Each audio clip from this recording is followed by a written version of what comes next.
wonderful people. I give you greetings from Dubai. This is Bright and Clara's channel. I urge you to subscribe to my channel so that you can get a new update whenever I drop a video.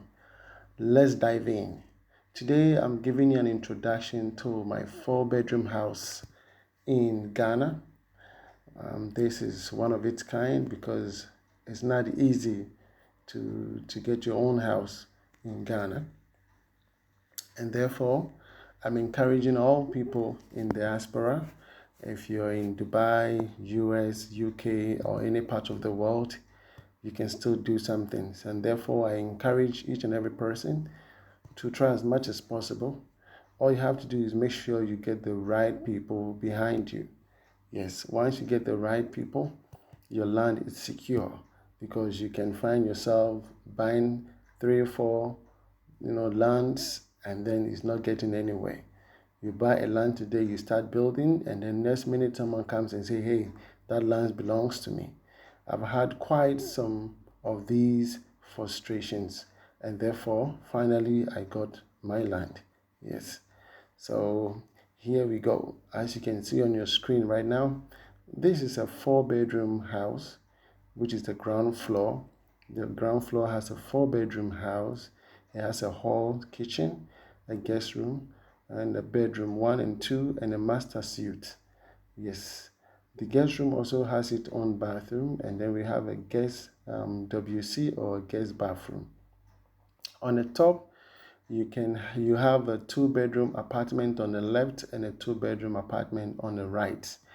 For this is for the purpose for renting, because the land in Ghana is very exorbitant, especially when you want it at the prime area. And as of now, there's no prime area, except you want to go to the village. So Kaswa is booming, and I'm in Kaswa, Big Apple. Yes, so this land is very expensive. It came at a cost of 50,000 Ghana cedis.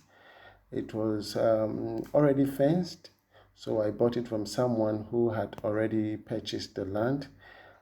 So he gave me a plot from his. It was a 2-plot, so I took 1 plot from the owner.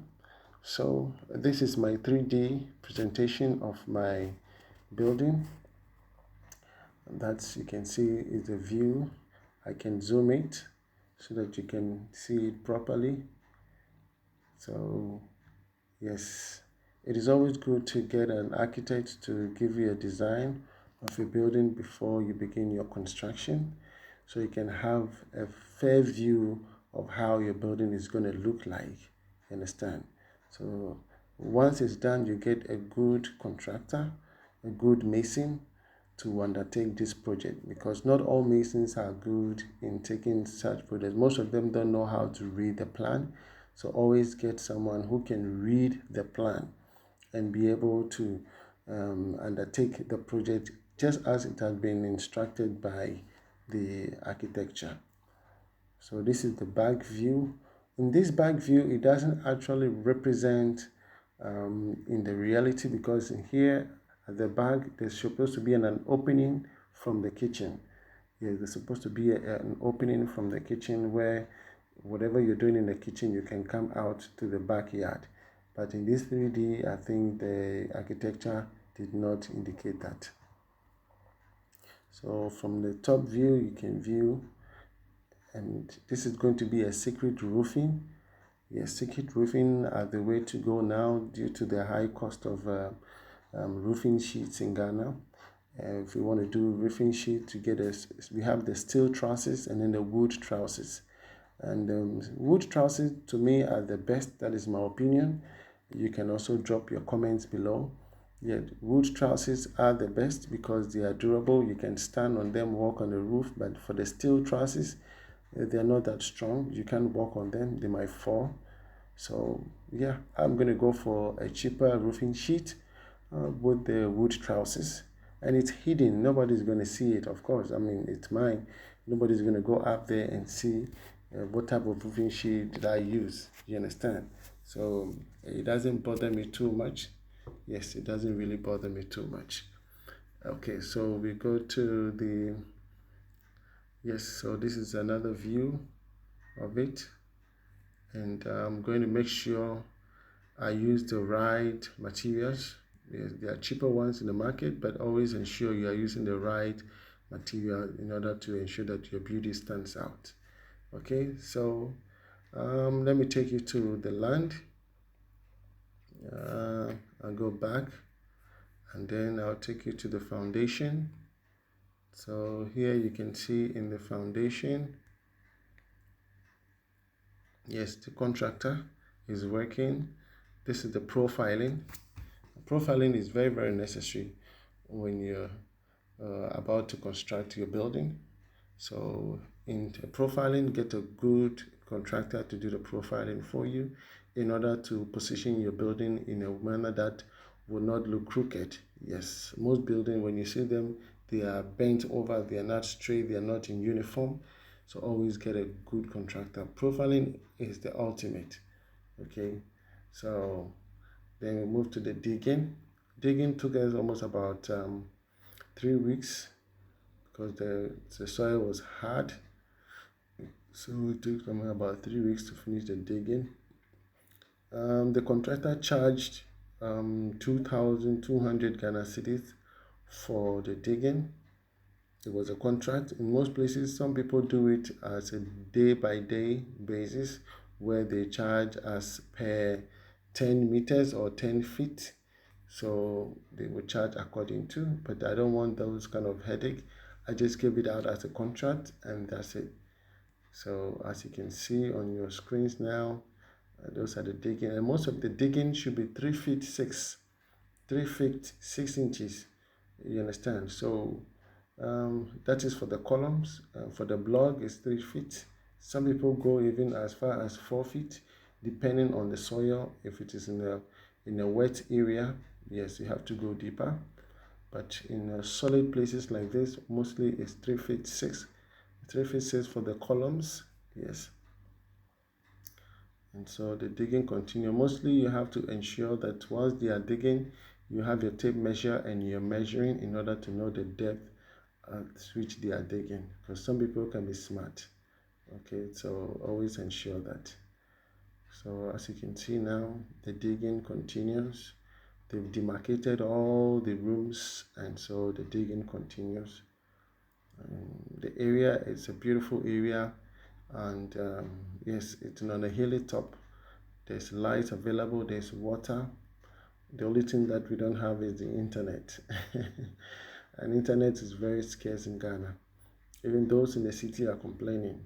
How much more we, those who are in Kaswa, after Kaswa, you are heading to Winneba. So I'm in Gomoa or Big Apple, Kaswa Big Apple. I believe it is common for a lot of people. Yes, so that is the area. I love the soil. It looks beautiful and strong. It's not wet.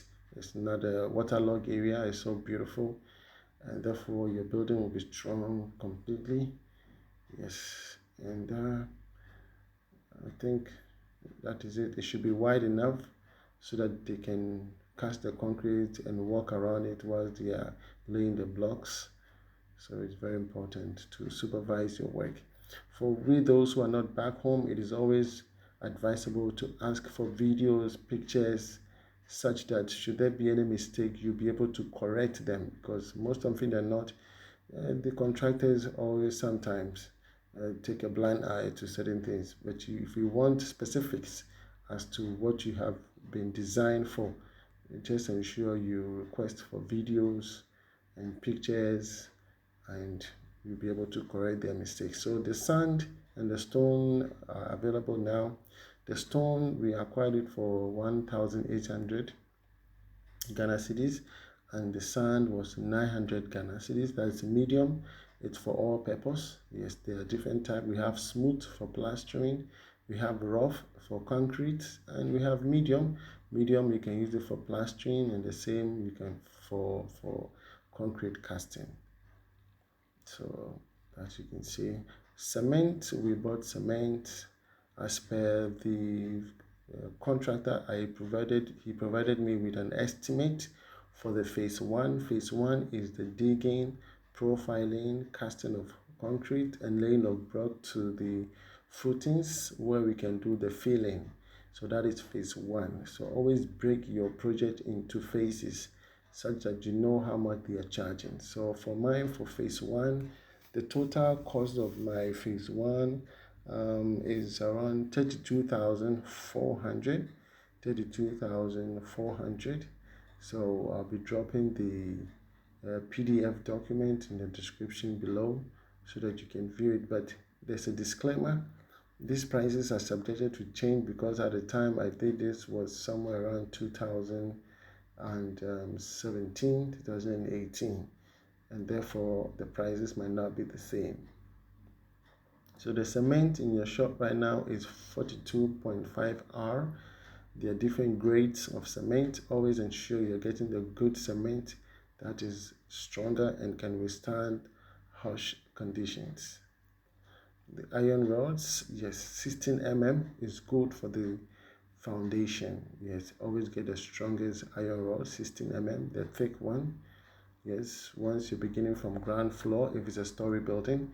If it's just a normal house where you're going to flow, you don't need 16 mm. But it all depends on you. If you want to go for 16 mm, that's fine. Yes, it all boils down to your cash. If you have cash, you can do so much. So 16 mm is available. We have 14 mm, we have 16 mm, we have 12 mm. So yeah, I went for 16 mm because it's a story building, and therefore I need it to be very strong. So in your shop right now is the layout of the iron rods. It's been laid in 3-3, which is 6, and then the mesh. Normally we use you can use 10 mm, you can use 12 mm, depending on how you want it. Yeah, AMA as usual came to the site. Most often in Ghana, they always come, even though you've sorted them out, they always come to the site for some small cash. So be prepared for the EMA. Make sure when they are getting the money, everybody gets a share so that they don't send other people to come again, because that's what they do. Once one person comes for the money, he'll go and tell the other person to also come. So make sure you avail all of them. They should be present, and then if it is 200 Ghana cedis or 500 you give to them, they go and they never come again. Yeah, that is the norm. They always say, oh, we are watching over your land for you. We are watching over your land. Yeah, they're watching. They never step there. They never come. So eventually that's it. I will end here with this video, and then I'll begin up close as to the casting of the concrete, and then erecting of the columns and laying of the blocks, and then the filling and the cost and everything that there is. Thank you for watching Bright and Clara's channel. Kindly subscribe to my channel, and so you can get any new videos whenever I upload them. God bless you. Shalom.